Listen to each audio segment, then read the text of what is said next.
Bonjour cher ami, c'est un honneur pour moi de te retrouver pour cette dernière session sur les finances personnelles. C'est un bonheur pour moi d'avoir fait ce long chemin ensemble dans lequel nous avons évoqué tour à tour des outils qui te permettaient de reprendre le contrôle de tes finances personnelles. Nous avons abordé la notion de l'épargne, nous avons abordé le budget, nous avons abordé la notion de l'emprunt. Aujourd'hui, je vais parler avec toi de l'investissement. L'investissement, c'est l'une des décisions les plus importantes, mais vraiment les plus importantes que tu auras à prendre dans ta vie, compte tenu du contexte qui n'est pas toujours favorable. Je t'en donne comme ça quatre points. Alors, on a d'abord le fait que le système de retraite est en train de changer. On est passé à une diminution, mais vraiment très importante du nombre de cotisants par retraité. On est également dans un contexte où, vous savez, l'inflation est de plus en plus augmentée. Regardez par exemple l'inflation calculée par l'INSEE. On se rend compte qu'elle ne calque pas avec la réalité parce elle n'intègre pas suffisamment les produits consommés par une certaine catégorie de ménages. Vous avez également un troisième point, la volatilité des marchés. La volatilité du marché est le quatrième point, un quatrième point qui est la progression de l'espérance de vie. Il y a une étude américaine qui a montré que les couples, dans un couple, l'un des conjoints en Occident, n'est-ce pas, pour des couples mariés, je précise, a 25% de chances d'atteindre 97 ans. Alors, et le dernier constat pour la route, c'est que nous sommes dans une situation, avant de revenir sur ce dernier point, je dis déjà que 97 ans, c'est une très bonne chose de vivre assez longtemps, vous voyez, c'est une très bonne chose.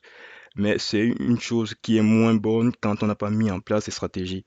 Il est important ici que pour vivre sur 97 ans, quand on va à la retraite à 62, 63, 65 ans, 67 ans, ce gap des trentaines d'années, on doit pouvoir déployer une stratégie qui permette à notre argent de durer suffisamment longtemps pour nous permettre de pouvoir arriver jusqu'à 97 ans.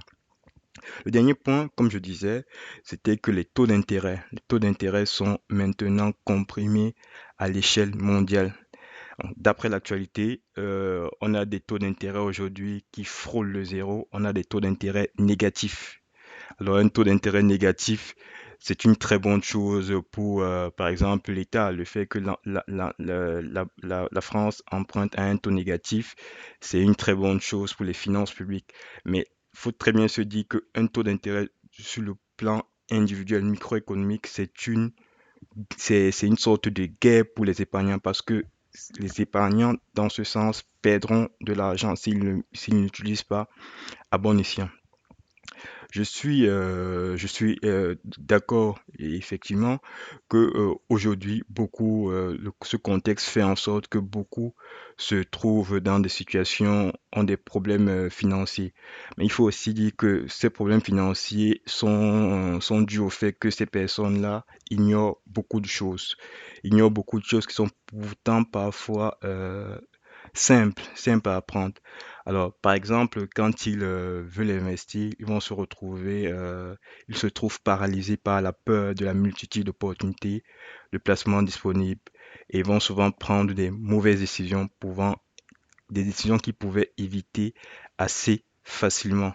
Donc, il y a une sorte de peur, on peut même dire qu'il y a une sorte de frilosité. En tous les cas, pour la frilosité,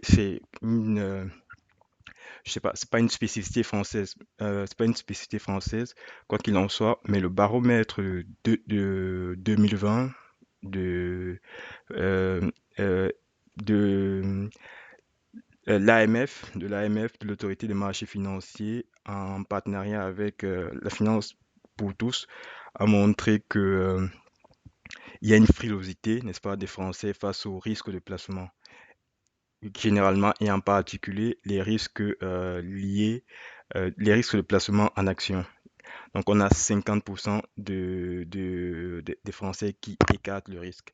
C'est un très bon rapport, c'est un très bon rapport parce qu'il nous montre également des éléments. J'en vois deux précisément. Le premier, c'est que ce baromètre qui fait, n'est-ce pas, un focus sur l'investissement, nous montre que les supports investis sur les produits financiers sont l'œuvre en France de 15 à 20% de la population. 15 à 20% de la population et ces personnes auraient un revenu moyen bien supérieur à 4 000 euros. Alors, deuxième information, c'est que ces personnes, généralement, ces personnes disposent d'un patrimoine confortable, c'est-à-dire un patrimoine qui en valeur représenterait 210 000 euros contre 44 000 en réalité pour le reste des Français. Alors, ce patrimoine, c'était ça la deuxième information capitale, ce patrimoine a augmenté, mais a augmenté durant la crise. Pourquoi? Parce que plus d'un Français sur trois, dans les 15 à 20%, n'est-ce pas? Plus d'un Français sur trois a décidé soit d'investir sur des actions, soit d'investir sur des nouveaux instruments financiers, soit tout simplement de réinvestir sur les instruments qu'ils avaient déjà, que ces personnes avaient déjà. Ça peut être évidemment des femmes et, et également des hommes. Quoi qu'il en soit, la lecture de ce point, de ce baromètre, nous interpelle, nous, t'interpelle toi. C'est à travers, n'est-ce pas, ce point que je veux commencer notre sujet sur l'investissement. Imaginez que vous avez aujourd'hui 150 000 euros. Qu'est-ce que vous allez faire? Est-ce que vous recherchez comment vous allez faire je parle de 150 000 euros en épargne de précaution. Est-ce que vous chercherez à les placer? Est-ce que vous chercherez de la sécurité? Donc, est-ce que vous allez pouvoir répartir votre argent en bon père de famille? Est-ce que vous voulez produire c'est-à-dire repartir son portefeuille en bon père de famille, ça a pour but de produire vraiment des résultats sur le long terme, même si sur le court terme, il peut y avoir de la volatilité. Alors, est-ce que vous allez plutôt investir sur des produits risqués? Est-ce que vous n'allez pas investir? Quoi qu'il en soit, ce sont des questions-là fondamentales qui nous rappellent, qui nous demandent de nous positionner et c'est à travers celle-ci qu'on saura donc notre tolérance au risque, quel est notre profil d'investisseur, est-ce que, euh, est-ce que on a plus ou moins une connaissance du marché. Ouais, c'est cet ensemble de questions que nous allons aborder dans cette partie. En gros, je parle avec toi nécessairement des raisons pour lesquelles nous sommes appelés à investir. Premièrement, j'évoque avec toi un ensemble d'actifs. Reste concentré. J'aborde avec toi un ensemble d'actifs. C'est une stratégie qu'il faudrait employer. J'aborde avec toi la répartition de l'actif. J'aborde avec toi plusieurs principes en tant qu'investisseur et je termine cette session avec une shortlist, la shortlist de nos 10 investisseurs, de nos 10 plus grands investisseurs qui participent, n'est-ce pas, à notre conseil d'administration virtuel. Pour reprendre notre conseil d'administration, j'allais dire imaginaire, pour reprendre l'expression de Napoléon Hill. Reste concentré, ça va être un cours assez dense. Allez, commençons par la première partie et donc la partie aborde ton profil d'investissement, les raisons d'investir, la sélection des titres, la répartition des titres. Pourquoi investir? Alors, j'ai choisi avec mon équipe de commencer par cette belle citation de Warren Buffett qui nous dit que dans les règles de l'investissement, la première règle, c'est véritablement de ne pas perdre de l'argent. La deuxième règle, c'est de voir la première règle. Alors, pourquoi investir?